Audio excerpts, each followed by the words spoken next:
Sir slide move नहीं हो रही, बस अभी प्रिंसिपल ऑफ हीमोडायलिसिस की स्लाइड है। अब मूव की है। नहीं सर, कोई मूव नहीं हो रही सर। हाँ जी सर, आप आ गई है। चलिए फिर जी सर।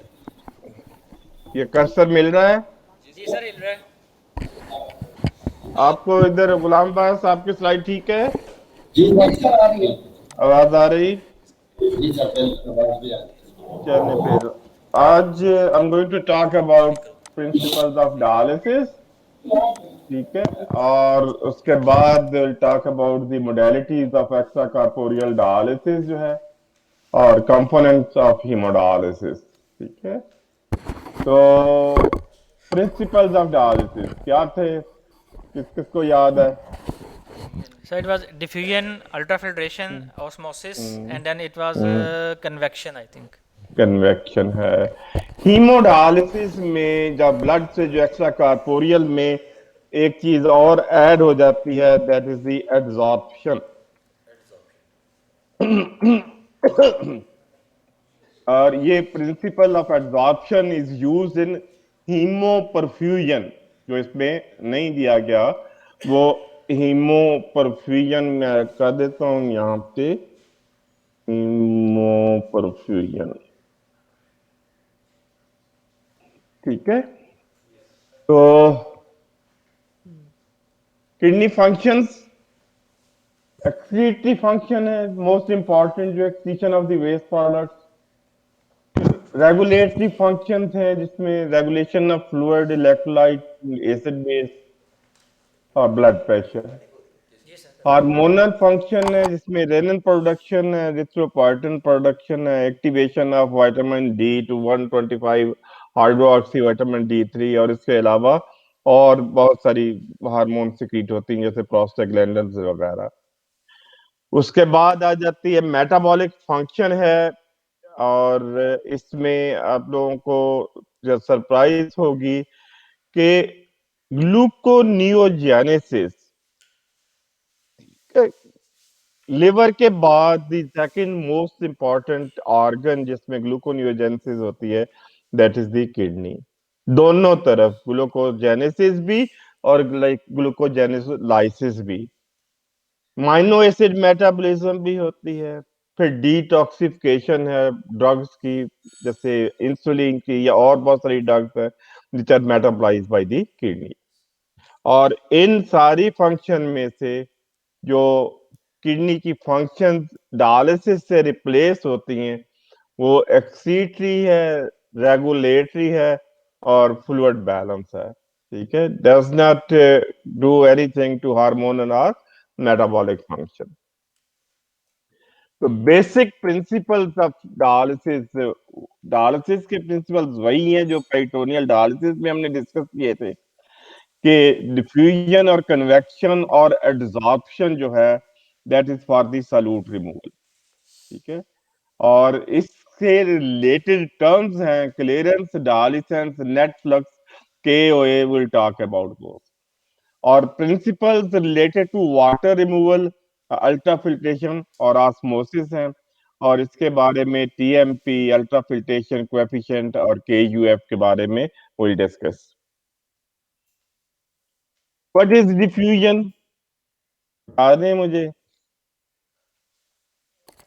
हेलो, बोलते जाया करो। जी sir, sir movement is a solute from high concentration to lower concentration down the concentration gradient through a semi-permeable membrane. ठीक है। तो रैंडम मॉलिक्यूलर मूवमेंट है which is based on the concentration gradient. दो department हैं, compartment हैं, separated by a semi permeable membrane. और उसके बाद ये जो लेफ्ट साइड है रेड वाली, इसमें ये डिफरेंट मॉलिक्यूल्स हैं, और राइट साइड वाली येलो वाली में कोई मॉलिक्यूल नहीं है। तो concentration of these solutes is more on the left side, जो पिंक वाले में है। ये molecules will have random movement. हाँ, जो सोल्यूशन के अंदर they continue to move around. ये रैंडम मूवमेंट होती है इनकी मूवमेंट की, और ये movement depends upon the thermal energy which is transferred to the kinetic energy. जितना टेम्परेचर ज्यादा होगा उतनी ज्यादा काइनेटिक एनर्जी प्रोड्यूस होगी और उतनी ही इन मॉलिक्यूल्स की मूवमेंट होगी और उसी मूवमेंट की बेस पे some of these molecules they will pass through these pores in the semi permeable membrane. ये मसला हो जाएगा मूव नहीं करेगी तो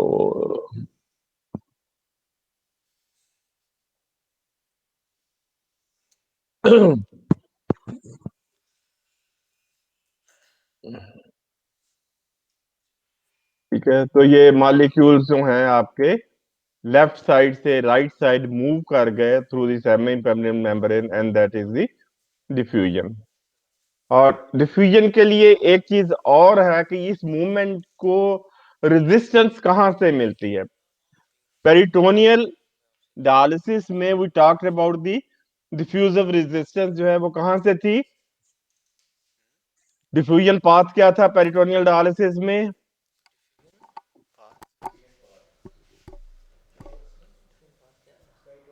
हेलो जी सर। डिफ्यूजन पाथ क्या था पेरिटोनियल डायलिसिस सर में। पेरिटोनियल मेम्ब्रेन के थ्रू होती जो है। लेयर्स थी sir, diffusion path peritoneal dialysis में क्या था, 6 लेयर्स क्या थी।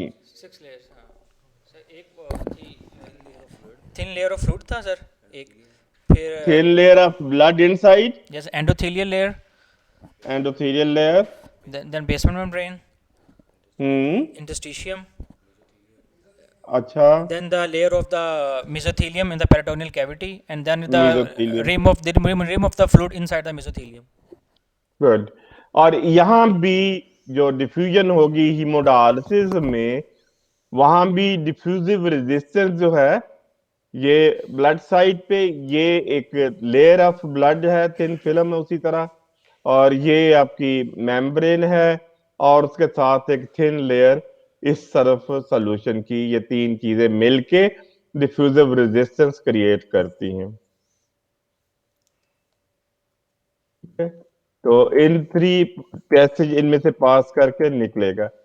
और ये जो डिफ्यूजन विल डिपेंड अपॉन ये वाले फैक्टर्स हैं जो कि रिस्पॉन्सिबल हैं या डिटरमिन करते हैं डिफ्यूजन को in hemodialysis as the molecular weight of the solute,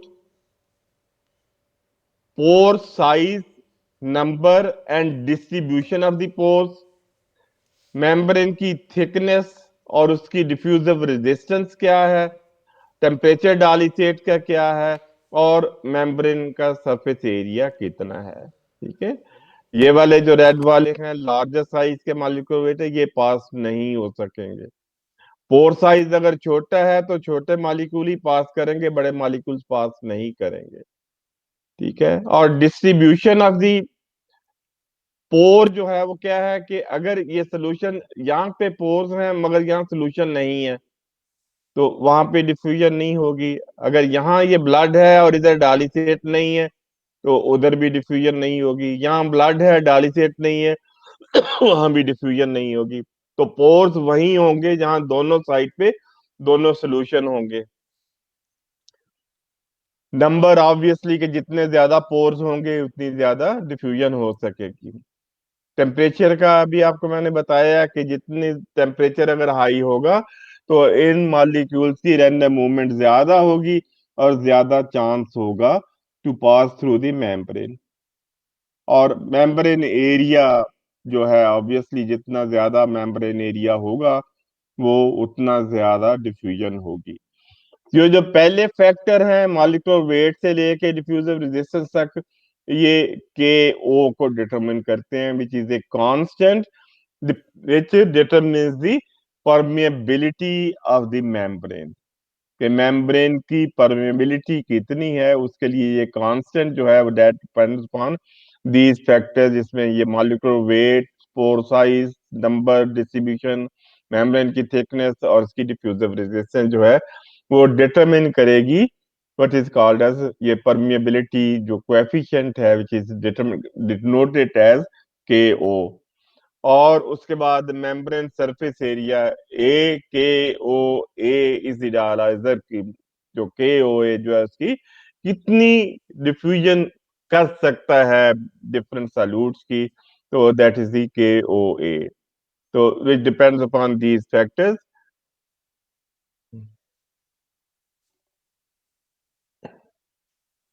अब नेक्स्ट चीज आ जाती है कि नेट फ्लक्स क्या है। Net flux is the rate of solute movement in milligrams per minute. ठीक है, तो सॉल्यूट की movement from one side to the other side of this membrane, उसका रेट जो है दैट इज द जेएस।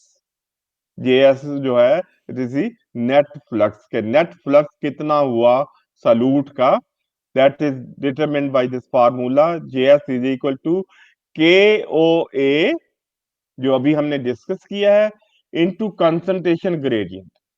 ठीक है, अभी डिफ्यूजन की बात की थी कि diffusion is based on the concentration gradient. Concentration gradient कितना है और मेम्ब्रेन का के ओ ए क्या है, दोनों को मल्टीप्लाई कर देंगे तो that will give you J S, that will B milligrams per minute, जो है सॉल्यूट की मूवमेंट डिटरमिन करेगा।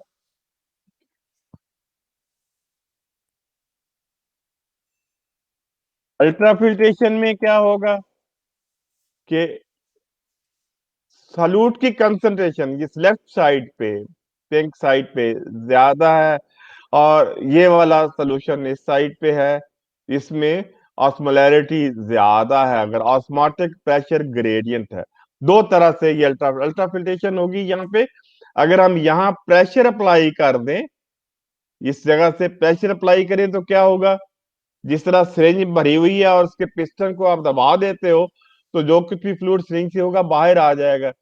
इसी तरह जब आप यहाँ पे प्रेशर अप्लाई करोगे, ये पॉजिटिव प्रेशर क्रिएट कर दोगे in this department, that will push the fluid from this side to this side. ठीक है, तो movement of the fluid on the basis of hydrostatic pressure gradient, कि इधर हाइड्रोस्टैटिक प्रेशर ज्यादा था, इधर कम था, तो फ्लूइड इधर से इधर पुश हो जाएगा।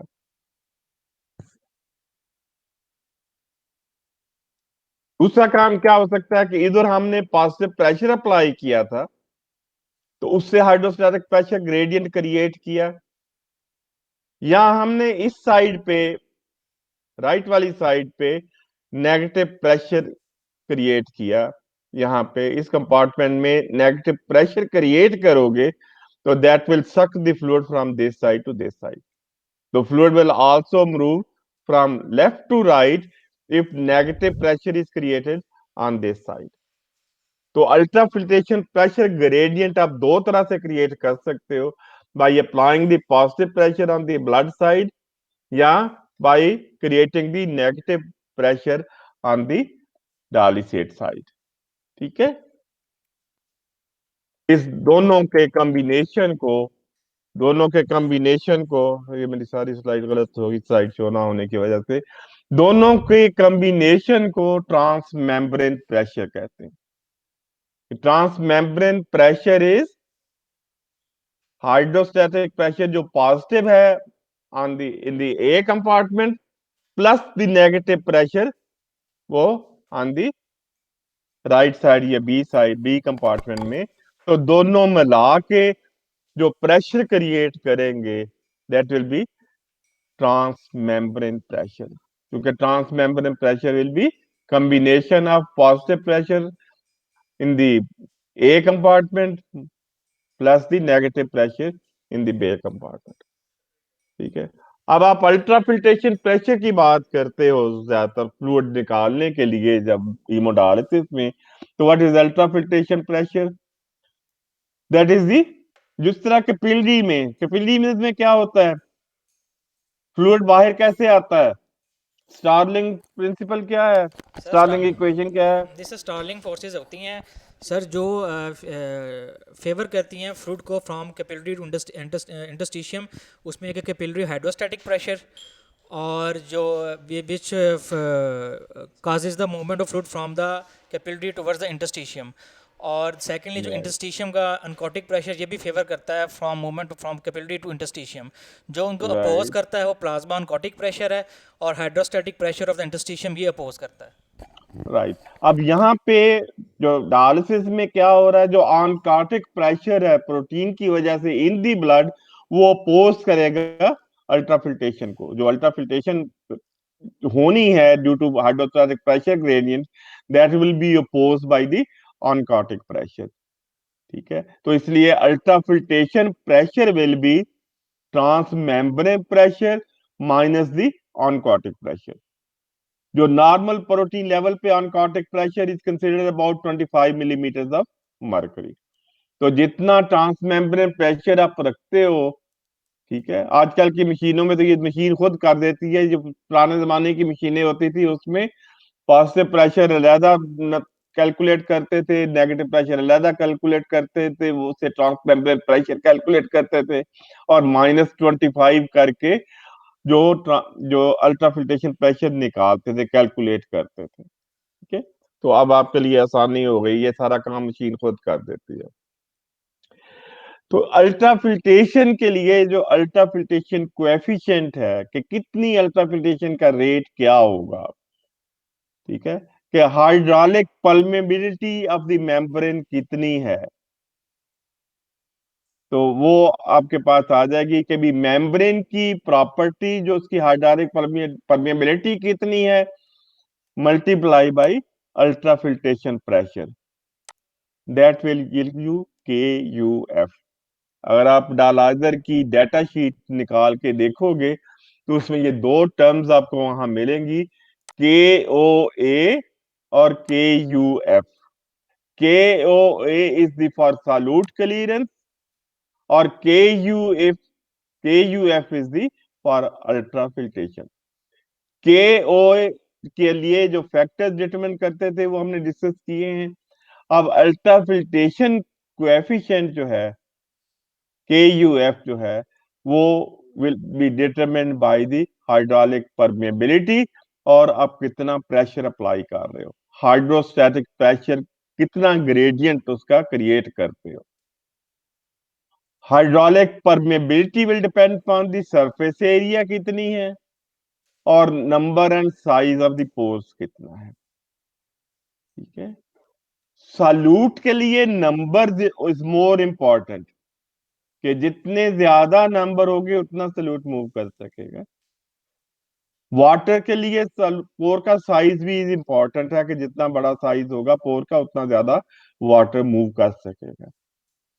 तो KUF की जो यूनिट है रिपोर्ट करने की, this is express as millilitre of fluid removed per hour per millimetre of mercury of ultrafiltration pressure. अगर आप ultrafiltration pressure 1 millimetre of mercury apply करते हो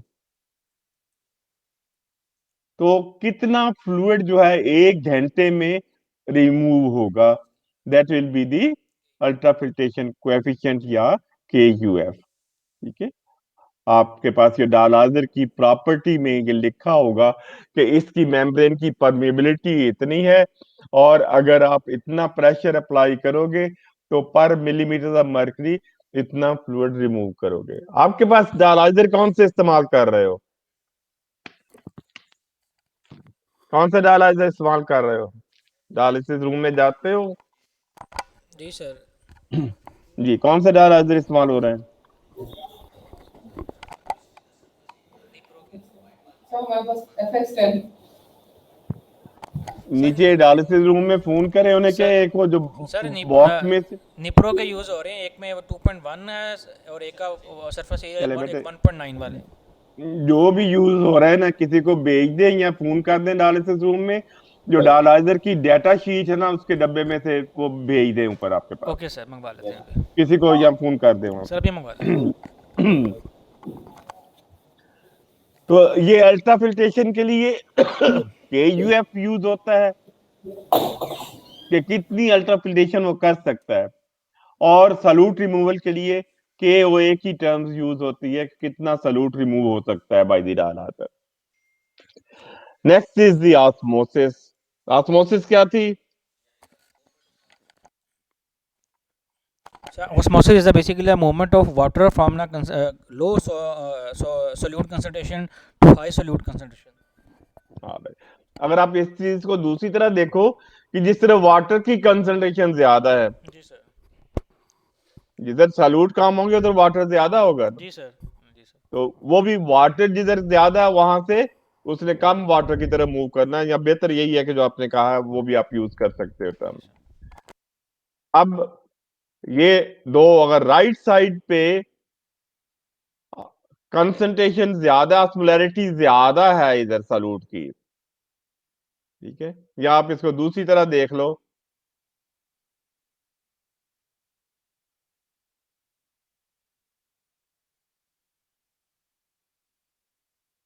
ठीक है, ये सारे सॉल्यूट्स हैं इधर, तो इधर कंसंट्रेशन ज्यादा है तो water would move from right side to left left side, side. ठीक है।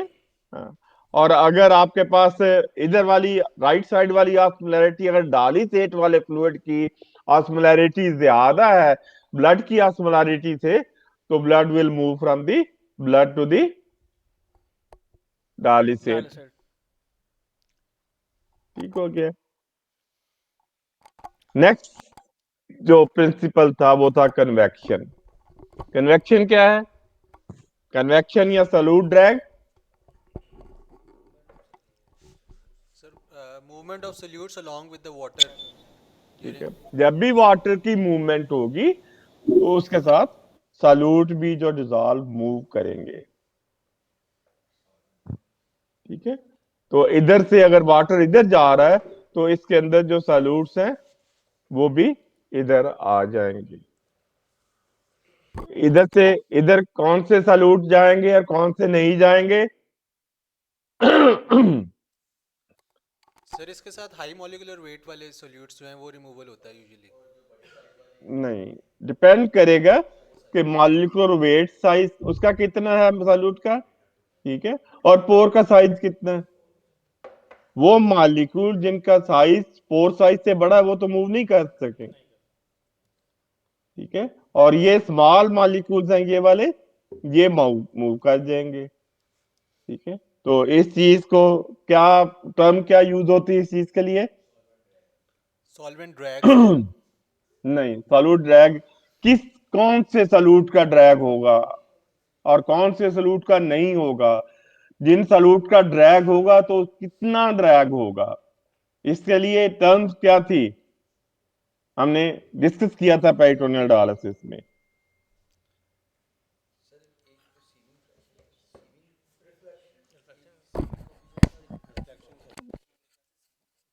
जी,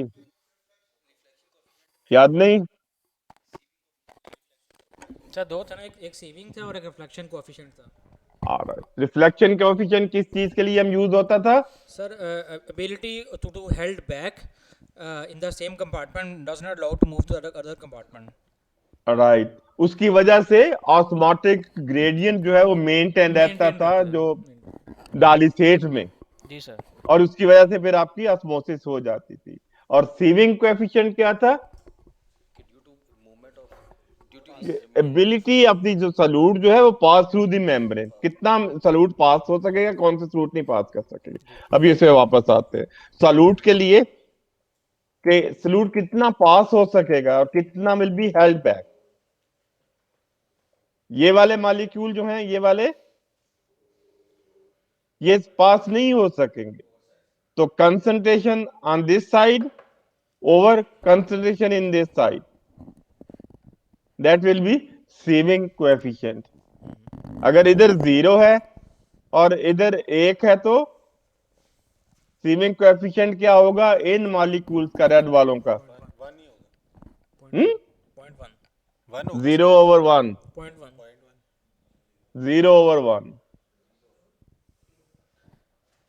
मैथ नहीं आता, 0 ओवर 1 इज 0।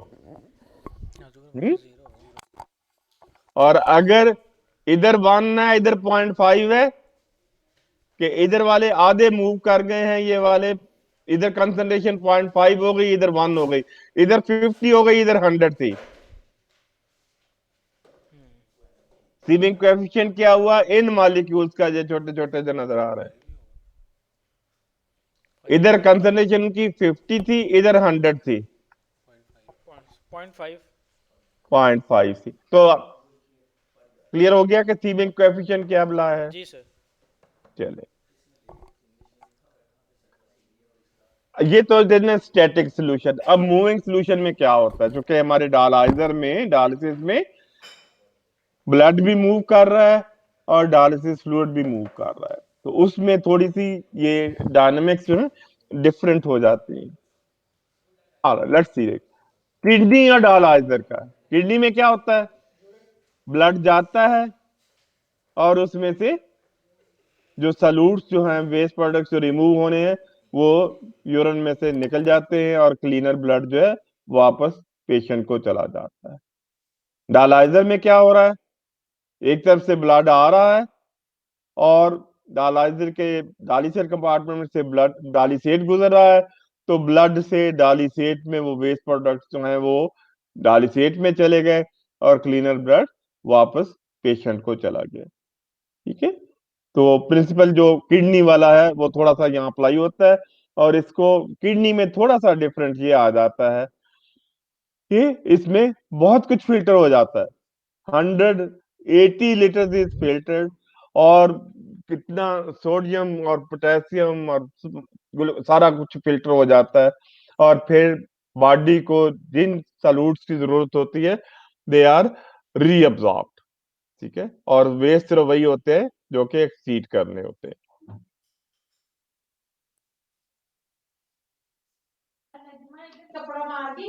अब यहाँ ब्लड मूव कर रहा है, इधर डालिसेट है। ठीक है, तो यहाँ पे डिफ्यूजन कैसे होगी? सर काउंटर करंट मैकेनिज्म के थ्रू।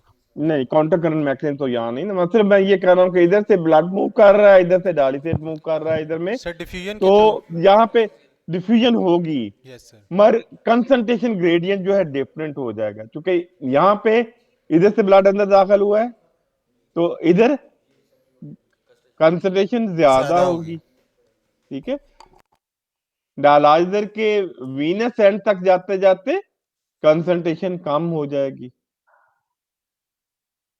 सही, यस सर। एक तरफ से ब्लड एंटर हुआ है तो वहां तो मैक्सिमम कंसंट्रेशन थी सॉल्यूट्स की, और बाय द टाइम जो है सॉल्यूट ये रीचेस दी वीनस एंड, वो सॉल्यूट पास हो गए हुए हैं डायलिसिस में, तो कंसंट्रेशन कम हो जाएगी। तो यहाँ पे मॉडिफाई होगी वो इक्वेशन। जेएस क्या था, नेट फ्लक्स जो था जेएस, यहाँ पे के O A multiply by concentration gradient था वहां पे, मगर यहाँ पे आ जाएगा लॉन्ग मीन कंसंट्रेशन ग्रेडियंट, कि ये सारी कंसंट्रेशन डिफरेंट पॉइंट्स पे जो कंसंट्रेशन आ रही हैं उनका मीन निकालना होगा। वहां तो एक ही था कंसंट्रेशन ग्रेडियंट, यहाँ पे इन सब का मीन निकालना होगा और उसको KOA से मल्टीप्लाई कर देंगे। ठीक है, तो ये डिफरेंस आ जाता है डायलाइजर की या मूविंग सॉल्यूशन में और स्टैटिक सॉल्यूशन में। डायलिसेट की और ब्लड फ्लो की फ्लो कैसी होनी चाहिए? सर ऑपोजिट होनी चाहिए। अपोजिट होनी चाहिए। ये अपोजिट नहीं है, राइट?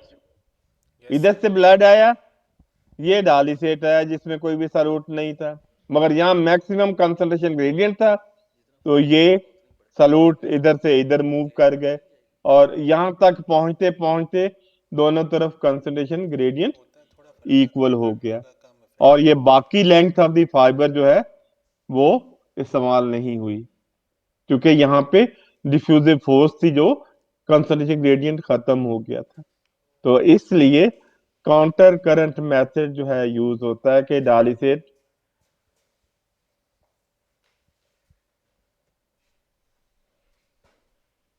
इधर से ब्लड निकलेगा और डायलिसेट इधर से आएगा। इधर यहाँ पे कंसंट्रेशन ब्लड में कम भी है तो इस डायलिसेट में 0 होगी, तो यहाँ भी थोड़ी बहुत डिफ्यूजिव फोर्स होगी।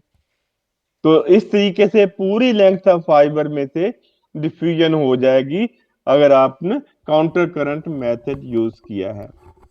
अगर आप ब्लड की और डायलिसिस की flow are in the same direction, तो डिफ्यूजन रिलेटिवली कम होगी, तो इसलिए काउंटर करंट फ्लो देखते हो। अब एक चीज और इंपॉर्टेंट जो आ जाती है कि डिफ्यूजन के लिए, ऊपर से हमने पहले बात की थी कि डालिसेट का और जो डिस्ट्रीब्यूशन है पोर्स की ऐसी होनी चाहिए कि डालिसेट भी और ब्लड भी दोनों तरफ मौजूद हो, राइट। तो अगर डालिसेट के ये फाइबर है, इसमें से ब्लड गुजर रहा है और डालिसेट सिर्फ इस साइड पे है, तो डिफ्यूजन सिर्फ इस साइड से ही होगी, ठीक है। हालो फाइबर जो है डायलाइजर में, अब उसके लिए ये चाहिए आपको डालिसेट जो है चारों तरफ फाइबर के होगा, तो डिफ्यूजन जो है ज्यादा हो जाएगी, ठीक, यस समझ आई। जी सर। Yes sir. अगर डायलाइजर ये जो है आपका डालिसेट जो है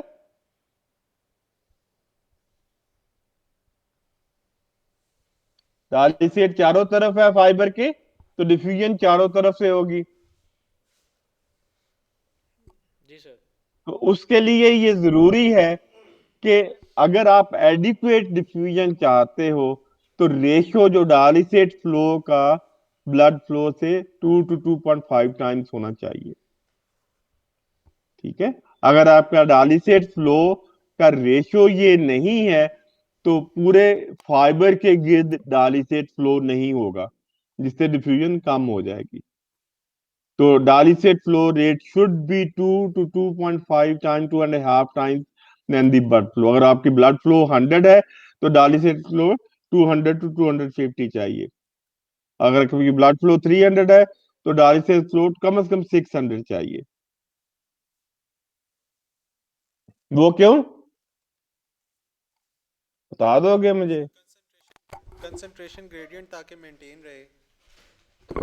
कंसंट्रेशन ग्रेडियंट मेंटेन रहेगा और दूसरा ज्यादा सरफेस अवेलेबल होगी फॉर डिवीजन, क्योंकि जितना ज्यादा डालिसेट फ्लो करेगा उतना ही फाइबर के चारों तरफ से डालिसेट फ्लो करेगा, ठीक है, जिसकी वजह से डिफ्यूजन चारों तरफ होगी फाइबर के।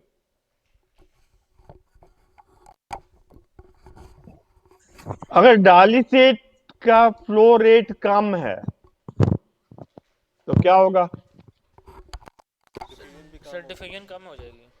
कम हो जाएगी। क्यों कम हो जाएगी कि ये ये जगह देख रहे हो यार, कर्सर नजर आ रहा है, जी सर। यहां पे एक अनस्टर्ड लेयर होगी, स्टेगनेंट लेयर, ठीक है। आपके हॉस्पिटल में कॉरिडोर में से 40-50 लोग गुजरेंगे एक ही वक्त में, तो क्या होगा, जो दीवार के साथ हैं लोग, वो स्लो मूव उनकी करेंगे। स्पीड, उसकी स्पीड क्या होगी, वो स्लो हो गए।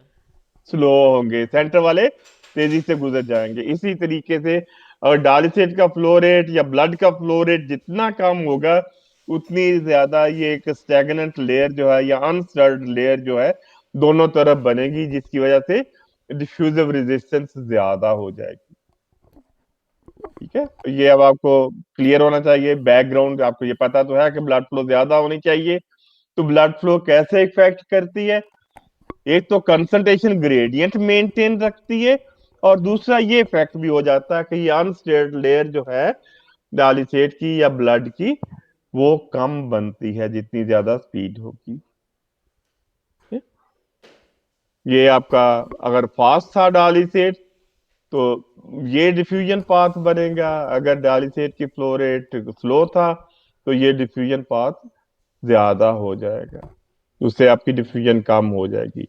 तो दोनों चीजों की फ्लो रेट ज्यादा रखना इसलिए जरूरी है, एक तो कंसंट्रेशन ग्रेडियंट मेंटेन रहे और दूसरा जो अनस्टर्ड लेयर है वो कम से कम बने।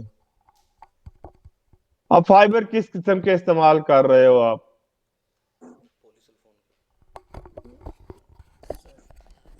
सर पॉलीसल्फोन यूज कर रहे हैं। अगर तो वाइड चैनल वाले हैं इस तरह के, तो क्या होगा कि ये वाले जो सल्यूट पार्टिकल्स हैं ब्लड गुजर रहा है, इनको मौका ही नहीं मिलेगा कि ये गुजर सकें बाहर। तो आपके जो फाइबर हैं उनका डाया कितना है, दैट इज ऑल्सो इम्पोर्टेंट जो ना। ये वाले मॉलिक्यूल्स इजी होगा मूव करना बाहर कंपेयर टू इन वाले मॉलिक्यूल्स का।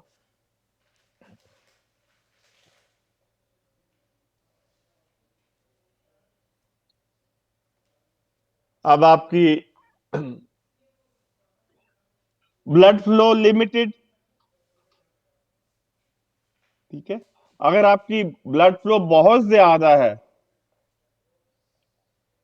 उससे क्या होगा, ब्लड फ्लो ज्यादा करते हो तो क्या होता है, अच्छा बहुत ज़्यादा अगर हो जाएगा तो ट्रांजिट टाइम जो है ना वो कम हो जाएगा, कांटेक्ट टाइम कम हो जाएगा और उस पर इफेक्ट आ सकता है ट्रांजिट इंसुलिन। टाइम कम हो जाएगा, जिसकी वजह से इन ये वाला फाइबर को ये यहां से यहां तक पहुंचा और उतनी देर में ब्लड फाइबर में से निकल डिफिन गया। आउट हो गया। तो जिस तरह एक सर्टेन लिमिट तक ब्लड फ्लो जब इंक्रीज करते हैं तो डिफ्यूजन बढ़ती है, जो कि कंसंट्रेशन ग्रेडियंट मेंटेन रहता है। मगर एक हद से ज्यादा ब्लड फ्लो करोगे तो फिर डिफ्यूजन लेवल ऑफ हो जाती, फर्दर नहीं इंक्रीज करती, क्योंकि वो कंटेक्ट टाइम जो आप कह रहे हो वो कम हो जाता है। तो इसलिए सर्टेन सल्यूट की रिमूवल जो है that could B flow limited, कि सर्टेन ब्लड फ्लो तक वो रिमूव हो जाएंगे, उसके बाद उनकी रिमूवल जो है फर्दर नहीं हो सकेगी। और दूसरी किस्म के सल्यूट जो हैं वो मेम्ब्रेन लिमिटेड है, कि इनका ये कंसंट्रेशन ग्रेडियंट तो है मगर इनका मॉलिक्यूलर साइज ज्यादा था, वो इस तरफ मूव कर ही नहीं सके। ठीक है, आपकी जो सॉल्यूट्स हैं वो अब दो तरह के बन जाएंगे, एक जो फ्लो लिमिटेड हो जाएंगे, डायलाइजर की लिमिटेशन जो ब्लड फ्लो लिमिटेड हो जाएंगे, दूसरा मेम्ब्रेन लिमिटेड हो जाएंगे। जो हाई मॉलिक्यूलर वेट सब्सटेंस है वो मेम्ब्रेन लिमिटेड होते हैं, और जो लो मॉलिक्यूलर वेट सब्सटेंस हैं वो ब्लड फ्लो लिमिटेड होते हैं। ठीक है, ये effect of blood flow on the clearances है कि ये जो ब्लड फ्लो बढ़ाई है, क्लियरेंस बढ़ गई, मगर यहां जाके इसके बाद वो लेवल अप होनी शुरू हो गई। और ये जो मेम्ब्रेन लिमिटेड थे उनका क्या हुआ कि वो यहीं से लेवल ऑल हो गई, क्योंकि कंसंट्रेशन ग्रेडियंट उनका मेंटेन रहता है, क्योंकि वो इधर मूव नहीं कर रहे। ये दोनों में डिफरेंस, ये फ्लो लिमिटेड का ब्लड फ्लो की वजह से डिफ्यूजन इंक्रीज कर जाएगी, मगर जो मेम्ब्रेन लिमिटेड है उसका ब्लड फ्लो का कोई इफेक्ट ज्यादा नहीं होगा। जो लार्जर मॉलिक्यूलर सब्सटेंस रिमूव करने के लिए क्या चाहिए आपको, टाइम बढ़ाना होगा। लो मॉलिक्यूलर वेट के लिए आपको ब्लड फ्लो बढ़ानी होगी।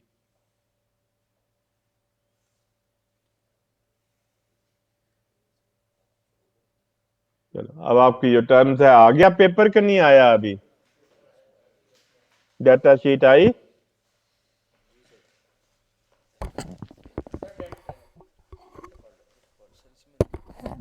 सर डाटा शीट नीचे मंगवाई है, लेकिन वो उन्होंने ये जो डायलाइज़र किया उसमें जो स्पेसिफिकेशंस हैं उसका नहीं है।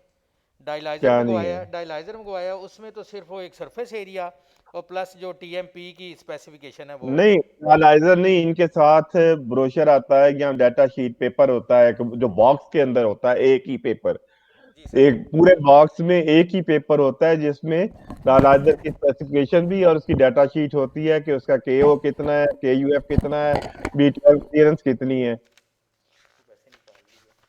उन्हें कहें नया बॉक्स खोल के उसमें से निकाल के दें। ठीक है, तो अब आपने दो चीजें याद रखनी है। केओए क्या चीज है, और KUF क्या चीज है? जितना ज्यादा KUF होगा उतना ज्यादा अल्ट्राफिल्ट्रेशन हो सकेगी for the same hydrostatic pressure applied. जितना ज्यादा के होगा उतनी ज्यादा सॉल्यूट रिमूवल होगी। ठीक है। अब आपके जो डायलाइजर हैं उनको दो क्लासिफाई कर देते हैं, लो फ्लक्स और हाई फ्लक्स में। लो फ्लक्स में मॉलिक्यूलर वेट जो है कट ऑफ है वो 10,000 डेल्टन से कम वाले लो मॉलिक्यूलर वेट है और लो फ्लक्स डायलाइजर से रिमूव हो जाते हैं अप टू 10,000 डेल्टन, और हाई फ्लक्स वाले अप टू 30,000 डेल्टन, 3 टाइम्स बड़े मॉलिक्यूलर साइज भी उनसे रिमूव हो जाता है। उससे बड़ी साइज के मॉलिक्यूल रिमूव नहीं करने चाहिए कि जितना बड़ा पोर साइज होगा उतना ही वाटर भी ज्यादा निकल जाएगा और उतने ही ज्यादा आपकी जो प्रोटीन मॉलिक्यूल या अमीनो एसिड या लार्जर मॉलिक्यूल वेट के जो कि रिक्वायर्ड हैं बाय द बॉडी वो भी रिमूव हो जाएंगे। नेक्स्ट चीज आपको उसमें मिलेगी वो है क्लियरेंस। क्लियरेंस क्या है? डायलाइजर की क्लियरेंस क्या है?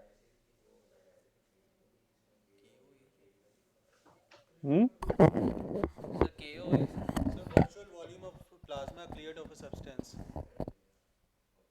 जी Virtual volume of plasma cleared of a substance per unit time.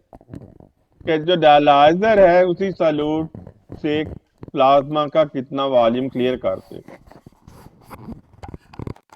तो यहाँ पे डायलाइजर की क्लियरेंस आ जाएगी कि rate of removal of that solute, ठीक है, divided by mean of inflow और आउटफ्लो पे ब्लड की कंसंट्रेशन। ब्लड की आर्टीरियल ब्लड से सैंपल लोगे,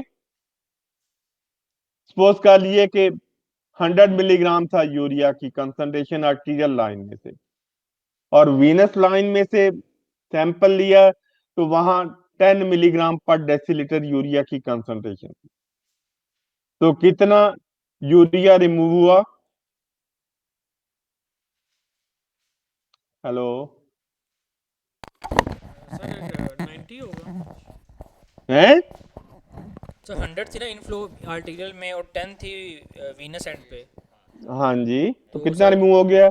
सर 90 90 मिलीग्राम पर डेसीलीटर, क्योंकि 100 ml पर मिनट ब्लड फ्लो थी, तो 100 ml में से जो 90 मिलीग्राम जो है रिमूव हो गया। तो 90 milligram 100 milligram 100 ml blood flow से रिमूव हुआ।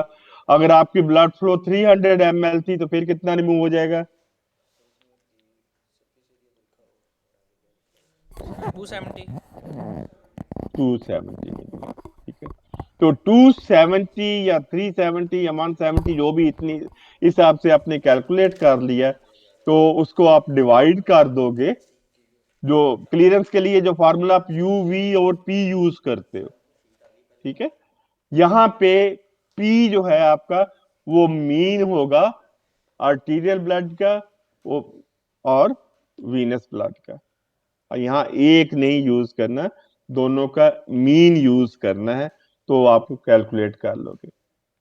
तो rate of removal arterial blood में कंसंट्रेशन माइनस वीनस ब्लड में concentration multiply by blood flow और डिवाइडेड बाय मीन कंसंट्रेशन जो है आर्टीरियल ब्लड में और वीनस ब्लड की मीन जो है, तो that will give you the clearance. ठीक है। यहां डिफरेंस जो है आपकी जो रीनल क्लियरेंस है ये हो गया कि यहां पे हमने प्लाज्मा की कंसंट्रेशन एक नहीं लेनी बल्कि मीन लेना है आर्टीरियल लाइन से और वीनस लाइन से। पूछ सकता है आपसे कोई कि डायलाइजर क्लियरेंस क्या बला होती है। Next is the dialysance. Dialysance क्या है? क्लियरेंस में तो डालिसेट में वो सॉल्यूट की कंसंट्रेशन 0 होती है, ठीक है। जी सर। मगर अगर हम ऐसे सॉल्यूट जिनकी डालिसेट में भी कंसंट्रेशन है और ब्लड में भी है, तो वहां फिर हमने जो ब्लड की इन और आउट को उसका डिफरेंस को डिवाइड करते हैं, जो डालिसेट का यहाँ पे इन था, यहाँ पे आउट, इसका डिफरेंस ले लिया, ये तो जो शिफ्ट हुई वो हो गया, और डिवाइडेड बाय जो ब्लड में और डालिसेट में concentration, concentration in the blood Cb minus Cd, concentration gradient कितना है, ठीक है। क्लियरेंस में हमने डिवाइड किया था प्लाज्मा कंसंट्रेशन से, जो इन एंड आउट ब्लड की मीन कंसंट्रेशन से। यहां हमने डिवाइड करना है बाय द कंसंट्रेशन ग्रेडियंट, जो है डालिसेट में और ब्लड के दरमियान जो है कंसंट्रेशन ग्रेडियंट क्या है, तो वो डालिसेंस कहलाएगी। डिफरेंस समझ आई कुछ है? जी सर, आइडिया होगा। जी सर। डालिसेंस में क्या होगा, डालिसेंस वहां यूज होगी जब अपने दोनों तरफ के सॉल्यूशन में सॉल्यूट मौजूद है, जी सर। नीचे होगा वो कंसंट्रेशन ग्रेडियंट होगा, ना कि कंसंट्रेशन। अब आपके पास हाई फ्लक्स और जो कन्वेंशनल लो फ्लक्स डायलाइजर थे, उनमें डिफरेंस क्या है मॉलिक्यूलर वेट के हिसाब से, कि ये जो कन्वेंशनल डायलाइजर थे, ठीक है, उनका KOA ज्यादा था यहाँ पे, और जैसे जैसे मॉलिक्यूलर साइज कम होता जाता, बढ़ता जाता है, KOA कम होता जाता है, ठीक है। ये मॉलिक्यूलर वेट बढ़ गया और ये KOA इनकी क्लियरेंस जो है कम होती गई, और ये बहुत ही ओब्लीक लाइन है यहाँ पे। जो हाई फ्लक्स डायलाइजर हैं सिंथेटिक जो हैं, उनमें ये अब्रप्ट है, कट ऑफ है, ऐसे सीधा ही एक हद तक वो रिमूव करेंगे और उससे छोटे रिमूव हो जाएंगे, उससे बड़े रिमूव नहीं होंगे, ये कट ऑफ है। तो वजह उसकी क्या है कि सिंथेटिक मेम्ब्रेन में जो पोर्स होते हैं मेम्ब्रेन में, वही साइज के होते हैं, कि कुछ जो है पोर्स यहाँ बड़े साइज के भी हैं, कुछ ये छोटे पोर्स के भी हैं, तो इसलिए वो बड़े साइज के भी मॉलिक्यूल निकल सकते हैं, और ये हर साइज के पोर्स हैं, इसलिए मुख्तलिफ साइजेस के जो मॉलिक्यूल्स हैं मुख्तलिफ साइज से निकलेंगे। ये सिंथेटिक मेम्ब्रेन है कि पोर साइज ऑलमोस्ट सिमिलर है, इसलिए एक ही कट ऑफ पॉइंट होगा, एक ही साइज के मॉलिक्यूल ज्यादा गुजरेंगे या नहीं गुजरेंगे, ठीक है, एज कंपेयर टू सिंथेटिक, ये जो नेचुरल मेम्ब्रेन जो है लो फ्लक्स डायलाइजर वाली, ये डिफरेंस आ गया इसका।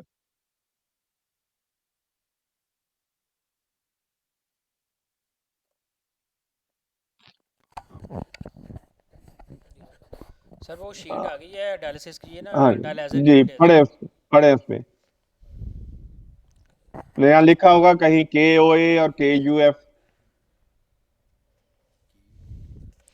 सर ये है KUF है, KUF इज यूनिट है मिलीलीटर पर hour per millimetre of mercury. ठीक है, यही बताया था आपको। जी सर। ठीक है, क्या आगे? सर उसका लिखा होगा ये डिफरेंट है कि 11 HP, 13 HP, 15, 17, 19, 21, इनके हर एक के ऊपर डिफरेंट इनके KUF आ रहे हैं, जैसे 11 हाँ, की। डायलाइजर के डिफरेंट के डायलाइजर। जी अब सर। 11 मीन सर ये हाइड्रोस्ट उसका होगा प्रेशर। नहीं, 11 मीन KUF इज मिलीलीटर पर millimetre the mercury hydrostatic pressure gradient पर आवर। Per hour. तो 11 की जो फिगर है, ये कहती है कि अगर 1 मिलीमीटर मर्करी का UF अल्ट्राफिल्ट्रेशन प्रेशर अप्लाई करोगे, तो 1 घंटे में ये 11 मिलीलीटर जो है रिमूव करेगा, जी सर। एक है ठीक है। सर, जी सर, वो है KUF सर, उसने बताया 60। जितना भी है। जी सर। AUF 60 अगर है तो इसका मतलब है कि 1 मिलीमीटर ऑफ मर्करी प्रेशर में 60 ग्रेडियंट पे 60 ml 60 अल्ट्राफिल्ट्रेट हो रहा है पर ml आवर। पर आवर जो है वो ये रिमूव करेगा। जी सर। और ठीक KOA कितना है? सर, वो है 600 700 करीब होगा, तो साथ ही होते हैं इकट्ठे ऊपर नीचे। सर KOA स्पेसिफिकली अलग से नहीं, इफेक्टिव सरफेस एरिया दिया हुआ है हाँ, और लेफ्ट साइड वाले कॉलम में पढ़ते जाओ क्या क्या चीजें दी हुई हैं। नहीं सर। क्लियरेंस दी हुई होगी। सर क्लियरेंस दी हुई है, ब्लड फ्लो और हाँ, डायलिसिस फ्लो दिया हुआ रेंज, और बाकी सर ये फिर KUF दिया हुआ है, इफेक्टिव सरफेस एरिया दिया हुआ है, हम्म, ट्रांस मेम्ब्रेन पोटेंशियल प्रेशर दिया हुआ है, मेम्ब्रेन ठीक। थिकनेस है, और इफेक्टिव लेंथ है, primary volume, effective surface area है, और ये दी हुई है सर। इसमें KOA नहीं दी, क्लियरेंस दी हुई है अपनी ना। अब आप क्लियरेंस देखोगे तो उसमें ब्लड फ्लो पे डिफरेंट होगी, जी सर, डिफरेंट है। है ना। जी जैसे सर। जैसे ब्लड फ्लो ज्यादा होती जाती है क्लियरेंस ज्यादा है। जी सर। ठीक है, तो ये हम बात कर रहे थे कि ये जो फ्लो डिपेंडेंट जो है, जो स्मॉल मॉलिक्यूलर की क्लियरेंस जो है वो है। और इसमें से B12 की क्लियरेंस भी होगी। जी सर है, B12 कैल्शियम और हम्म, फॉस्फेट यूरिया क्रेटिनिन सबकी है। B12 की क्लियरेंस है। सर विटामिन B12 की है, इन्यूलिन की भी है, मायोग्लोबिन की आवाज नहीं आ रही। है। सर B12 की है, विटामिन B12 की क्लियरेंस है सर। अच्छा, हाँ, विटामिन B12 की क्लियरेंस में फ्लो के साथ उतना ज्यादा फर्क नहीं पड़ेगा जितना के यूरिया और क्रिएटिन की क्लियरेंस में फर्क पड़ रहा है। जी सर। नोट करो ये चीज। जी सर, थोड़ा as compared to creatinine, B12 का जो है ना क्लियरेंस, वो इतना ज़्यादा डिफरेंस नहीं आ रहा फ्लो के साथ। जी, तो ये जो B12 की clearance is membrane limited. Memory limited. ठीक है, मतलब B12 का साइज बड़ा है और as compared to urea creatine, तो इसलिए ये मेम्ब्रेन लिमिटेड हो मेमोरी जाएगा। वो लिमिटेड जो तो स्मॉल मॉलिक्यूल्स हैं उनका फ्लो वो लिमिटेड फ्लो है, कि फ्लो। वो फ्लो डिपेंडेंट है, तो फ्लो बढ़ाने से उनका क्लियरेंस बढ़ रही है, जबकि B12 की हाँ, फ्लो बढ़ाने से क्लियरेंस नहीं बढ़ रही। चलो ठीक हो गया। अब ये वाला जो डाटा यहाँ दिया हुआ है, हम्म, ये क्लियरेंस दी हुई है। यूरिया की क्लियरेंस कितनी है? 200 ml ब्लड फ्लो पे कितनी क्लियरेंस है यूरिया की? जी सर, दी हुई है सर, 193 है। 193। अब ये जो है इन विट्रो क्लियरेंस है। हाँ जी, जी सर। ये वाला जो डाटा शीट है ये इन विट्रो क्लियरेंस है, पानी में यूरिया डाल के डायलाइजर में से गुजार के उसकी क्लियरेंस निकाल ली है। तो बॉडी में से ये यूरिया, ये इन विट्रो क्लियरेंस है, ये डायलाइजर की क्लियरेंस है, not the patient clearance. Patient से जब यूरिया की क्लियरेंस होगी इतनी नहीं होगी जितनी के इस डेटा शीट में है। वो क्यों नहीं होगी? क्यों नहीं होगी? सर उसमें दो तीन फैक्टर आ जाते हैं। सर उसमें ब्लड वेसल की भी मेम्ब्रेन्स आ जाती हैं। नहीं, उसमें तीन फैक्टर जो हैं ये, यूरिया प्रोडक्शन में एक तो तो कंपार्टमेंट स्ट्रक्चर आ गया बॉडी में, ठीक है ना। डायलाइजर में तो एक ही ब्लड कंपार्टमेंट है और एक ही डायलिसेट कंपार्टमेंट है, मगर बॉडी में मुख्तलिफ ऑर्गन्स की फ्लो जो है डिफरेंट है। ठीक है, और डिफरेंट एरियाज में जो प्रोडक्शन भी डिफरेंट है और ब्लड फ्लो भी डिफरेंट है। उसकी वजह से क्या होगा? लेट्स सी, हेमाटोक्रिट हीमोग्लोबिन का इफेक्ट देखते हैं कि ये ब्लड था, उसके अंदर यूरिया, क्रिएटिन और फास्फेट तीन चीजें हैं। ये ब्लड के अंदर भी है और सेल के अंदर भी डिफ्यूज हुई है, यूरिया भी क्रिएटिन भी है। अब यूरिया तो फ्रीली परमिएबल है across the membrane as compared to creatine. Phosphate भी क्लियर जो है रेडिली एक्सचेंजेबल है यहां से यहां तक। ठीक है, यूरिया की क्लियरेंस जो है, मूवमेंट जो है अक्रॉस द मेम्ब्रेन सबसे ज्यादा है, फास्फेट की उससे कम है, क्रिएटिन की उससे कम।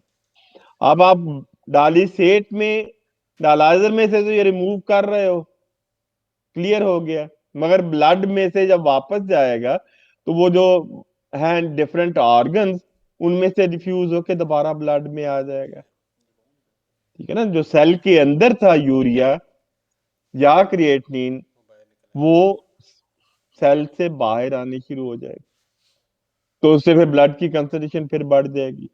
डायलाइजर में तो ये नहीं होता ना। ठीक है, जो कंपार्टमेंट का इफेक्ट जो है। दूसरा इवन ये आरबीसीज में कि यहां से आपने रिमूव किया है तो आरबीसीज के अंदर से जो है वो बाहर आ रहा है। इसी तरह जो मसल सेल्स हैं उनमें से बाहर आएगा, हेपेटिक सेल्स हैं उनसे बाहर आएगा, ब्रेन के सेल्स हैं उनसे बाहर आएगा। तो दूसरी चीज जो है आपकी ये मैस और ब्लड फ्लो की डिस्क्रिपेंसी। किडनी का साइज क्या है? 350 ग्राम्स, और ये टोटल बॉडी वेट का 0.5% है।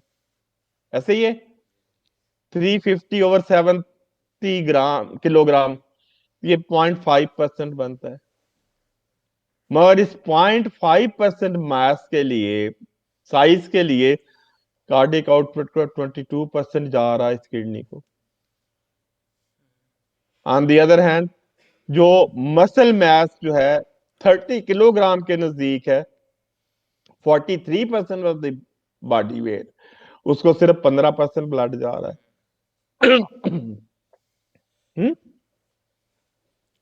इसका क्या मतलब है? आइडिया हुआ कोई कि आपने 350% जो है, 350% से हज के दिनों में ले लें, मना से अरफात में मूव करने हैं उसके लिए 22 गाड़ियां हैं, और दूसरी तरफ 30,000 पीपल को मूव करना है उसके लिए 15 गाड़ियां हैं। तो क्या होगा? क्या होगा?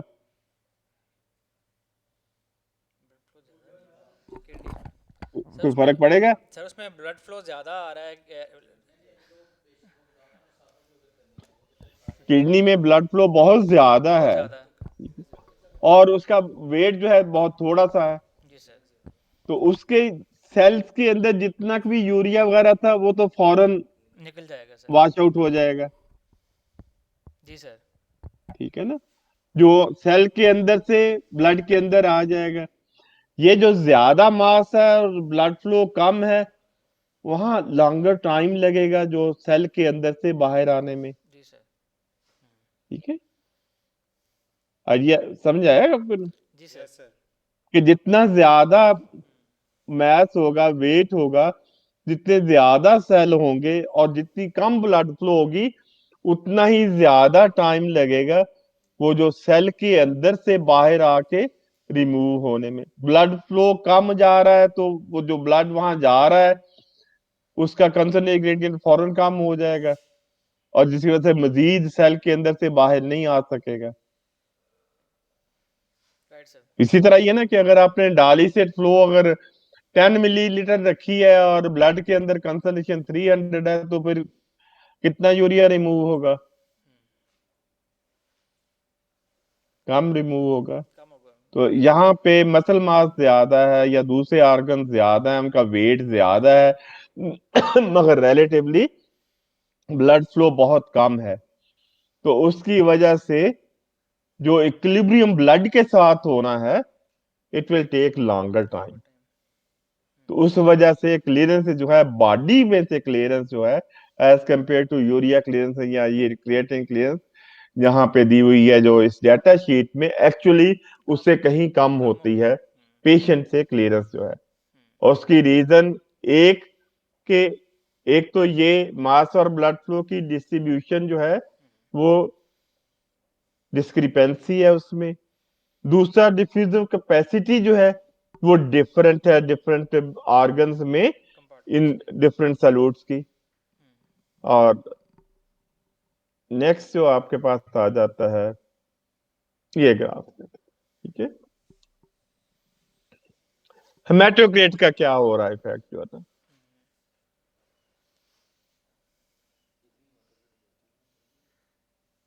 कि ये हेमेटोक्रेट ज्यादा हो गई जी सर। तो ये के डी ओवर के बी रेशो के डी और के बी रेशो, ये तकरीबन, और इधर क्या हो रहा है कम हो रही है सर। क्रिएटिन के लिए और या फास्फोर्ड के लिए, बहुत ही कम है। ठीक है। तो ये जो है वो सेल के अंदर से आने में देर लगी, जिसकी वजह से ये रेशियो कम हो गया। हाई फ्लक्स डायलिसिस में ये भी आपने ख्याल करना होता है कि बैक फिल्ट्रेशन हो जाती है, ठीक है। जिस तरीके से Venus end of the capillaries में वाटर जो है, फ्लूइड जो है वापस कैपिलरी में मूव कर जाता है, तो हाई फ्लक्स डायलिसिस में जिसमें फिल्ट्रेशन ज्यादा होती है, तो वो यहाँ जाके हाफ लंग के बाद वो वापस बैक फिल्ट्रेशन हो जाती है। तो इसके लिए इम्पॉर्टेंट है कि आपके पास जो वाटर ट्रीटमेंट सिस्टम जो है वो हाईली हाईली कॉम्पिटेंट होना चाहिए कि पानी जो है आपने यूज करना है, क्योंकि that could be going back to the patient's blood, तो हाईली प्योरिफाइड होना चाहिए। डायलाइजर की टाइप्स या कैरेक्टरिस्टिक्स में क्या, एक तो उसका फ्लक्स देखते हैं, जैसे अभी बात की है कि हाई फ्लक्स है, लो फ्लक्स है, मीडियम फ्लक्स है। फ्लक्स मीन्स इसकी measurement of the ultrafiltration capacity, ठीक है। Low to high flux dialyser and these are based on KUF. Low flux when KUF is less than 10 ml per hour per millimeter of mercury. High flux को define करते हैं जबकि KUF उसका 20 ml पर hour per millimetre of mercury था। आपने ये जो एग्जांपल दिया इसका 60 था, 60 ही था, यस सर। तो वो हाई फ्लक्स में आ जाएगा। नेक्स्ट इज इजी परमेबिलिटी, और उसके लिए माइक्रोग्लोबुलिन की या B12 की क्लियरेंस देखी जाती है, ठीक है। लो परमेबिलिटी अगर क्लियरेंस जो है B12 की लेस देन 10 है, और हाई परमेबिलिटी अगर क्लियरेंस जो है मोर देन 20 है। यूजली फ्लक्स और परमेबिलिटी साइड बाय साइड है, दोनों एक जैसे ही। अगर फ्लक्स ज्यादा होगा तो परमेबिलिटी भी ज्यादा होगी, फ्लक्स कम होगा तो परमेबिलिटी भी कम हो जाएगी। तीसरी चीज जो है वो है एफिशिएंसी डायलाइजर की, हाई एफिशिएंसी और लो एफिशिएंसी। उसके लिए कोए यूरिया करके OA यूरिया का अगर 500 से कम है तो लो एफिशिएंसी डायलाइजर है, अगर 600 ml पर मिनट से ज्यादा है तो हाई एफिशिएंसी हो गया, ठीक है। तो डायलाइजर की क्लासिफिकेशन में on the base of flux, और flux, परमेबिलिटी permeability and और efficacy. Efficacy. High flux, low flux, high efficiency, low efficiency, या हाई परमेबिलिटी वाला या लो परमेबिलिटी वाला, based on these three feature, KOA, KUF और उसकी B12 की clearance है। तो डिफरेंट टाइप्स डायलाइजर की हो सकती है कि हाई फ्लक्स, हाई एफिकेसी, ये आपके पास जो डायलाइजर है वो इस क्लास में इंक्लूड होगा। हाई फ्लक्स, लो एफिशिएंसी, वो कौन सा डायलाइजर होगा जिसका सरफेस एरिया बहुत कम है मगर परमेबिलिटी ज्यादा है। लो फ्लक्स, हाई एफिकेसी, ठीक है, जिसका सरफेस एरिया ज्यादा है मगर परमेबिलिटी जो है वो कम है। इसी तरह लो फ्लक्स, लो एफिशिएंसी, ये आजकल तो नहीं होते, पुराने जमाने में हम इसको इस्तेमाल करते थे। अब ये जो प्रिंसिपल्स हैं हीमोडायलिसिस में, प्रिंसिपल कौन सा यूज होता है? डिफ्यूजन बेस्ड है कि solute transfer across the semi permeable membrane along the concentration gradient, और इसकी एफिकेसी जो है हाई फॉर स्मॉल मॉलिक्यूल्स और लो फॉर द हायर मॉलिक्यूल्स। ये डिफरेंस आ जाता है ग्राफ में, आप देख रहे हो कि ये वाली रेड लाइन जो है ये वाली हाई फ्लक्स की है यूरिया की क्लियरेंस, ये उसी साइज का लो फ्लक्स वाला डायलाइजर है, इसकी यूरिया क्लियरेंस। इसी तरह ये क्रिएटिन है, हाई फ्लक्स वाली की क्लियरेंस ये है और लो फ्लक्स वाले की ये है, और B12 की क्लियरेंस की ये डिस्क्रिपेंसी ज्यादा हो गई इनकी निस्बत, कि हाई फ्लक्स की ज्यादा है, लो फ्लक्स की ज्यादा है, और दोनों में डिफरेंस जो है B12 की क्लियरेंस में ज्यादा है एज कंपेयर टू यूरिया की, और क्रिएटिनिन की इंटरमीडिएट है।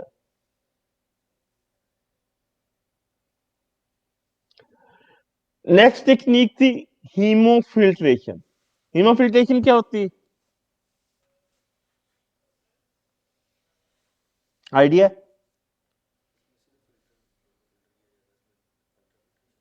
बोल दिया करो यार, मैं बैठ।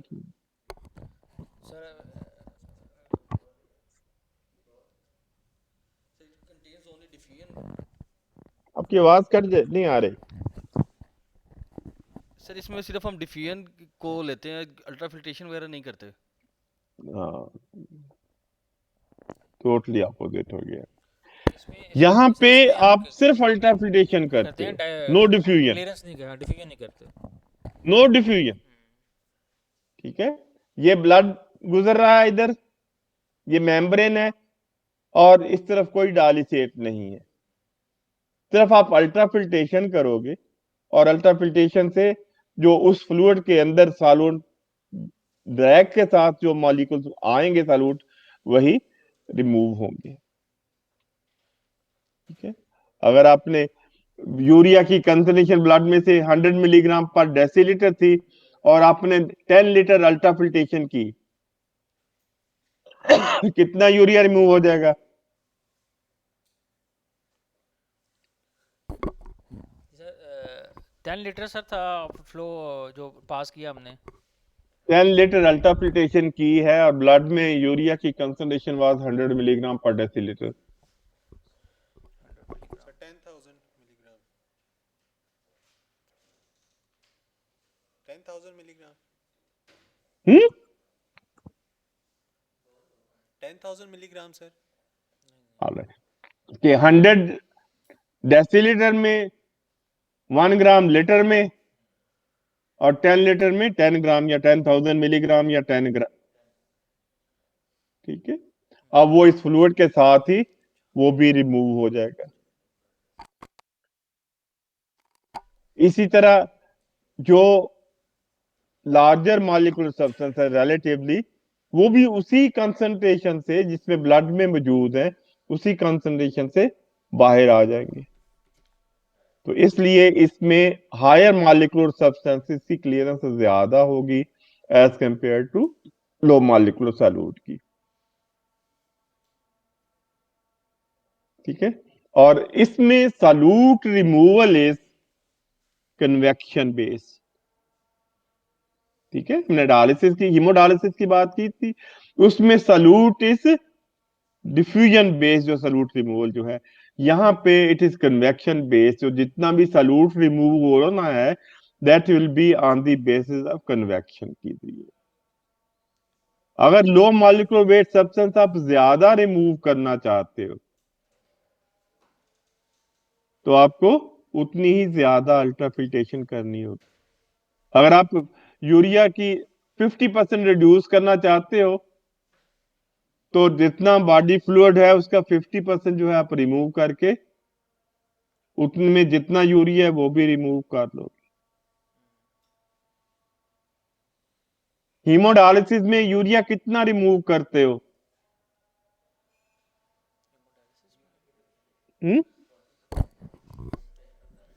40 to 60% सर, 60 to 40%। 70% जो है यूरिया रिडक्शन रेशियो आपका 60 to 70% होता है। अब अगर 60 to 70% यूरिया रिड्यूस करना है हीमोफिल्ट्रेशन इनमें, तो आपको 60-70 लीटर जो है फ्लूइड रिमूव करना पड़ेगा।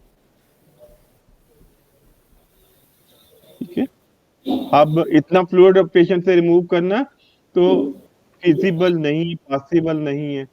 तो उसके लिए क्या किया जाता है कि सब्स्टिट्यूशन फ्लूइड दिया जाता है, which is बफर्ड सॉल्यूशन जो है, इसमें इलेक्ट्रोलाइट सॉल्यूट वगैरह की कंसंट्रेशन जो है वही होती है जो प्लाज्मा में होती है।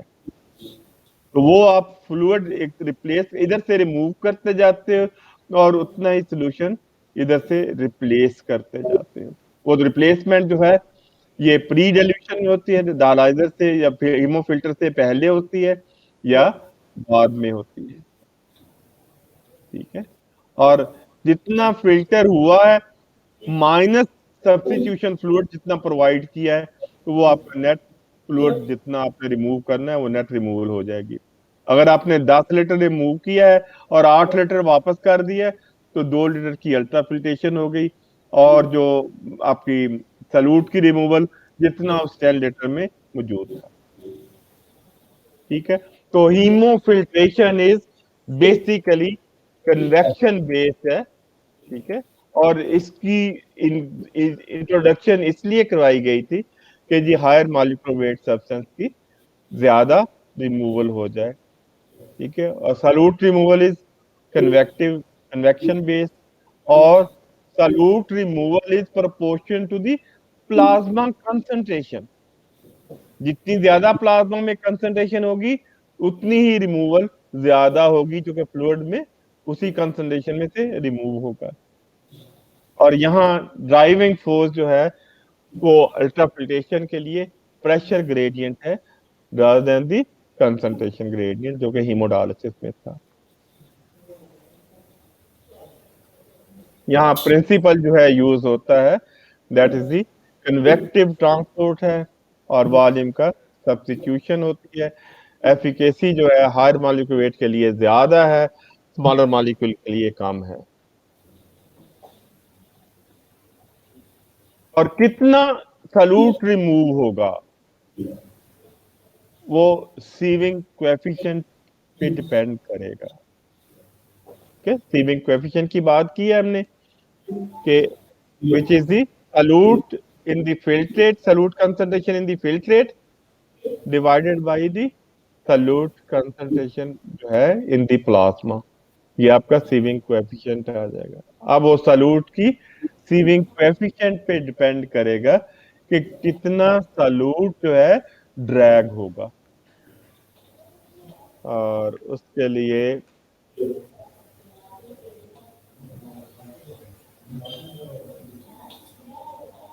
चलें छोड़ दें इसको। अब नेक्स्ट आ गई है हीमोडायफिल्ट्रेशन। हीमोडायफिल्ट्रेशन क्या है? सर इसमें सल्यूट रिमूवल के साथ अल्ट्रा फिल्ट्रेशन के साथ सल्यूट डिफ्यूजन भी हो रही है साथ इसमें। ये कंबाइंड जो है अपने दोनों इसमें कंबाइंड है, दोनों की एडवांटेज जो है हीमोडायलिसिस की भी और हीमोफिल्ट्रेशन की भी। तो basically combination of diffusive and convective solute transporter, जिसकी कहते हैं हीमोडायलिसिस में डिफ्यूजन हो रही है, स्मॉलर मॉलिक्यूल की क्लियरेंस ज्यादा है, और हीमोफिल्ट्रेशन से लार्जर मॉलिक्यूल की क्लियरेंस ज्यादा है। तो ये दोनों को कंबाइन करके स्मॉलर मॉलिक्यूल की भी क्लियरेंस बढ़ाएगा और हाई मॉलिक्यूल, और इसमें भी आपको सब्स्टिट्यूशन फ्लूइड देना पड़ेगा। ठीक है, इसमें क्या करते हैं कि आपका ये ब्लड आ रहा है, बाहर निकल रहा है, और इधर से डायलिसेट जा रहा है, और अल्ट्राफिल्ट्रेशन हो रही है, साथ साथ हाई अल्ट्राफिल्ट्रेशन हो रही है, और सब्स्टिट्यूशन फ्लूइड जो है यहाँ जा रहा है या यहाँ। अब आप मुझे ये बताएं कि इस सिचुएशन में सब्स्टिट्यूशन फ्लूइड आप कहाँ देना चाहोगे, प्रेफर कहाँ करोगे?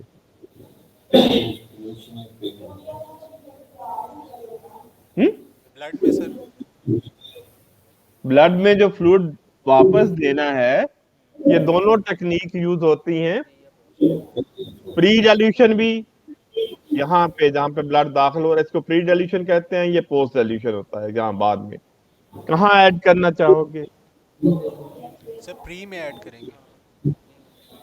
प्री में ऐड करोगे तो क्या होगा, यहाँ आपने सब्स्टिट्यूशन फ्लूइड रिमूव कर दिया है, तो यहाँ पे सल्यूट की कंसंट्रेशन को क्या होगा, बढ़ जाएगी, हैं?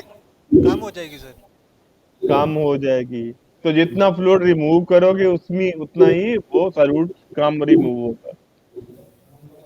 अगर आप पोस्ट डाइल्यूशन देते हो तो यहाँ पे सल्यूट की कंसंट्रेशन ज्यादा होगी, तो उतने ही लीटर आप फ्लूइड रिमूव करोगे उसमें सल्यूट ज्यादा रिमूव होगा as compared to pre dilution.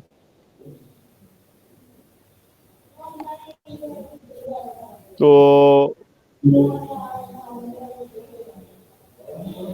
Convective clearance का फार्मूला देख लें, ये देन में होना चाहिए कि कन्वेक्टिव क्लियरेंस कितनी होगी, kx the convective clearance is equal to QUF के कितना अल्ट्रा फिल्ट्रेशन रेट क्या है multiply by the sieving coefficient of the solute, दोनों को मल्टीप्लाई कर दें। और ये आपको सूरत हाल नजर आ रही है कि ये हीमोडायलिसिस है और यूरिया की क्लियरेंस है, हीमोफिल्ट्रेशन से, ये हीमोडायलिसिस से, और ये हीमोडायफिल्ट्रेशन से। ठीक है, इसी तरह ये बीटा 2 माइक्रोग्लोबुलिन जो है हाई मॉलिक्यूलर वेट है, ये डिफ्यूजन से, इसका हीमोडायलिसिस से है, ये हीमोफिल्ट्रेशन से है, और ये हीमोडायफिल्ट्रेशन से है। तो आपने ये देखा है यूरिया की क्लियरेंस भी ज्यादा है और बीटा 2 माइक्रोग्लोबुलिन की या मिडल मॉलिक्यूल भी क्लियरेंस जो है हीमोडायफिल्ट्रेशन से ज्यादा है। और लास्टली ये वाली जो चीजें हैं कन्वेंशनल हीमोडायलिसिस में मेनली डिफ्यूजन बेस्ड है, हाई एफिशिएंसी हीमोडायलिसिस में डिफ्यूजन ज्यादा होती है, हाई फ्लक्स डायलिसिस में हीमोडायलिसिस भी ज्यादा है, ये डिफ्यूजन ज्यादा है, कन्वेक्शन भी हो रही है और अल्ट्राफिल्ट्रेशन भी ज्यादा हो। हीमोफिल्ट्रेशन में नो डिफ्यूजन, सारी की सारी कन्वेक्शन और अल्ट्राफिल्ट्रेशन है। और हीमोडायफिल्ट्रेशन में डिफ्यूजन भी हो रही है, कन्वेक्शन भी हो रही है, अल्ट्राफिल्ट्रेशन भी हो रही है, और ऑस्मोसिस भी थोड़ी बहुत हो जाएगी depending upon the concentration gradient. और पेरिटोनियल डायलिसिस में मेनली डिफ्यूजन और थोड़ी बहुत जो है ऑस्मोसिस से अल्ट्राफिल्ट्रेशन। तो ये जो डिफरेंट प्रिंसिपल्स है वो कौन सी मोडेलिटी में कौन सा प्रिंसिपल जो है ज्यादा इस्तेमाल होता है, तो ये स्लाइड आपने याद रखनी है। तो hemodialysis is diffusion based, hemofiltration is convection based, और हीमोडायफिल्ट्रेशन जो है वो कंबाइन है डिफ्यूजन प्लस कन्वेक्शन जो है। ये चीजें याद रखने वाली है। और क्या चीज है कि ये जो मैंने स्लाइड पहले दिखाई थी यहाँ पे कि किडनी के ज्यादा नजदीक कौन सी मोडेलिटी हुई?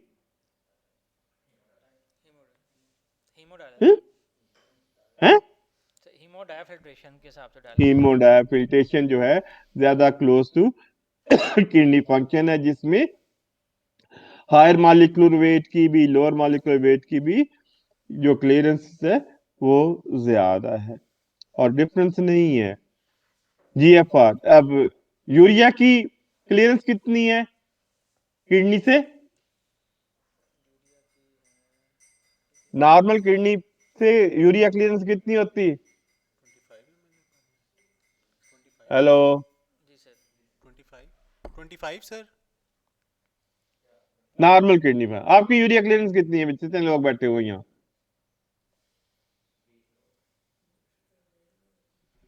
पता है? क्रिएटिन क्लियरेंस, 100 क्रिएटिन क्लियरेंस कितनी 100 है? 100 100। Molecular weight of urea 60 sir. और क्रिएटिन का 113 सर। अब बड़ा मॉलिक्यूलर वेट है मगर किडनी से क्लियरेंस उसकी ज्यादा है कंपेयर टू यूरिया क्लियरेंस। ठीक है ना, डायलाइजर जितने भी हैं उनमें सारों में यूरिया क्लियरेंस ज्यादा है, क्रिएटिन की क्लियरेंस कम है। इसकी रीजन क्या है? किडनी से यूरिया की क्लियरेंस कम क्यों है? रीअब्जॉर्प्शन हो जाती है। ठीक है, और यूरिया के लिए जितना यूरिन फ्लो रेट अगर कम होगा तो यूरिया की रीअब्जॉर्प्शन उतनी वो कम हो जाएगी, यूरिया की रीअब्जॉर्प्शन ज्यादा हो जाएगी अगर फ्लो रेट कम है। तो अगर फ्लो रेट ज्यादा है तो यूरिया की रीअब्जॉर्प्शन कम हो जाएगी। तो यूरिया की क्लियरेंस के लिए जो फार्मूला यूज करते हो UV/P वाला फार्मूला यूज करना है अगर urine flow rate is more than 2 ml पर मिनट। ठीक है, अगर urine flow rate is less than 2 ml पर मिनट फिर U/√V/P। ठीक है, U/√V/P अगर यूरिन फ्लो रेट 2 ml पर मिनट से कम है तो यूरिया की क्लियरेंस ज्यादा हो जाती है। अब इनुलिन की क्लियरेंस कितनी है किडनी से? 125 जीएफआर के इक्वल है I think उसके इक्वल की है। और इनुलिन का साइज क्या है? साइज नहीं पता इनका 5200। ठीक है। अब वो 113 डेल्टन वाला भी उसी रेट से क्लियर हो रहा है किडनी से, और 5200 वाला भी उसी से उसी से क्लियर हो रहा है। तो किडनी की तो ये होगी ना अपना, इसलिए कि पोर साइज बड़ा है, और पोर साइज बड़ा होने की वजह से 180 लीटर से निकल जाता है, इसलिए उसमें जितनी भी चीजें वो भी निकल जाएंगी। मगर डायलाइजर में चाहे हीमोफिल्टर हो, चाहे हीमोडायफिल्ट्रेशन हो, या हीमोडायलिसिस हो, पोर साइज बहुत ज्यादा बड़ा नहीं कर सकते कि पेशेंट फौरी तौर पे वॉल्यूम डिप्लीशन हो जाएगी। तो इसलिए लिमिटेशन आ जाती है कि पोर साइज का एक हद तक ही बड़ा कर सकते हैं। ठीक है, प्रिंसिपल्स याद रहेंगे। एड्सॉर्प्शन की बात की थी थोड़ी सी, उसमें क्या होता है? एक्सक्यूज मी सर सर आपकी स्लाइड शेयर ना वो नहीं आ रही। मैंने बंद कर दी है। अच्छा हीमो एड्सॉर्प्शन, हीमो परफ्यूजन में क्या होता है? कार्ट्रिज कार्ट्रिज आती है, इसी तरह डायलाइजर है, उसमें एक्टिवेटेड चारकोल होती है या एक्टिवेटेड रेजन होती है, स्पेशली जो है उसमें से ब्लड गुजारते हैं।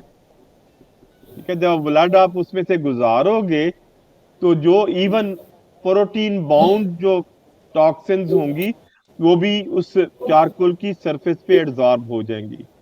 इस तरीके से वो टॉक्सिन्स वगैरह जो है रिमूव की जाती है। ठीक है, ये हीमोपरफ्यूजन आपकी लिवर डायलिसिस में यूज होती है या डिफरेंट ड्रग ओवरडोज में यूज होती है।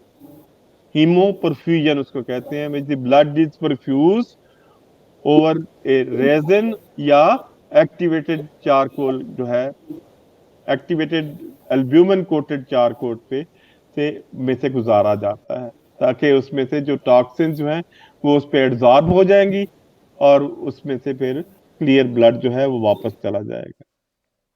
ठीक है, तो उसके लिए डायलिसिस वगैरह नहीं यूज होगा, वो टॉक्सिन रिमूव करने के लिए आप ये हीमोपरफ्यूजन यूज करते हैं।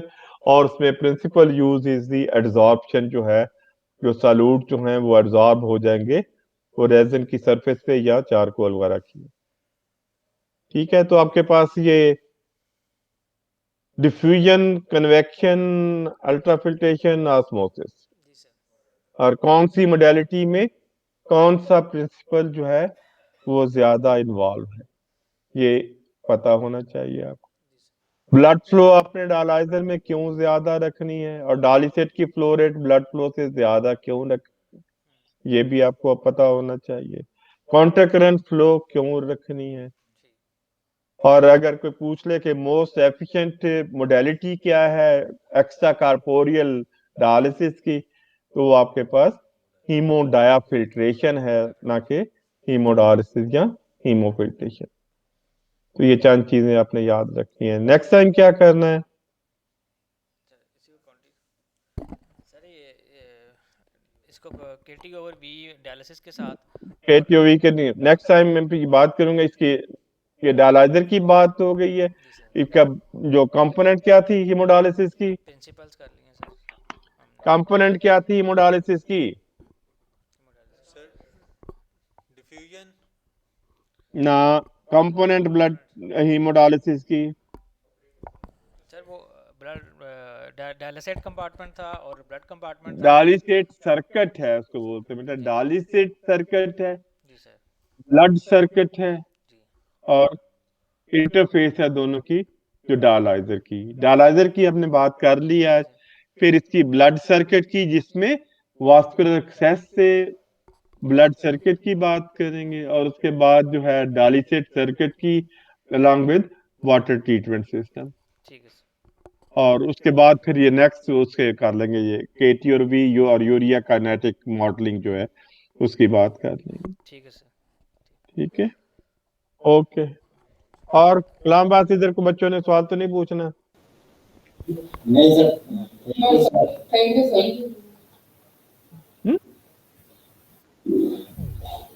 सर आवाज आ रही है आपको?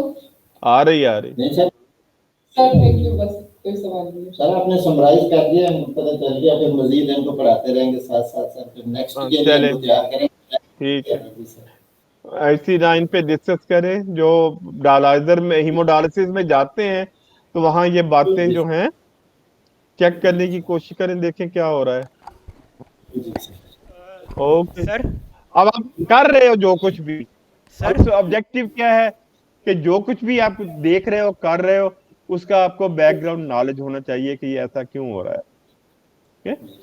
सिर्फ ये नहीं है कि ठीक है अभी डायलाइजर पे मशीन पे लगा दिया पेशेंट को, तो वहां पे क्या हो रहा है, डायलाइजर में क्या हो रहा है, कैसे हो रहा है, ये कनेक्शन क्यों हो रही है। इवन ये डायलाइजर की प्रॉपर्टीज और इसमें आगे थोड़ा सा ये फर्दर डायलाइजर की करैक्टरिस्टिक्स के बारे में बात करूंगा, मगर ये मेजर जो चीजें हैं वो यही काफी है आपके लिए। जी सर ये एमसीक्यूज ने इस दफ़ा रखे, नहीं रखे ना, ये मेरा ख्याल काफी इनके लिए होगा ज़्यादा ज़रूरी है। अगले चाहिए। जी सर, अच्छा चलो ठीक, इस तरह आइंदा इनकी कर तैयारी इस तरह ये फिर अलर्ट रहते हैं और तैयारी कर लेते हैं, उसको रिव्यू कर लेते हैं। चले ठीक।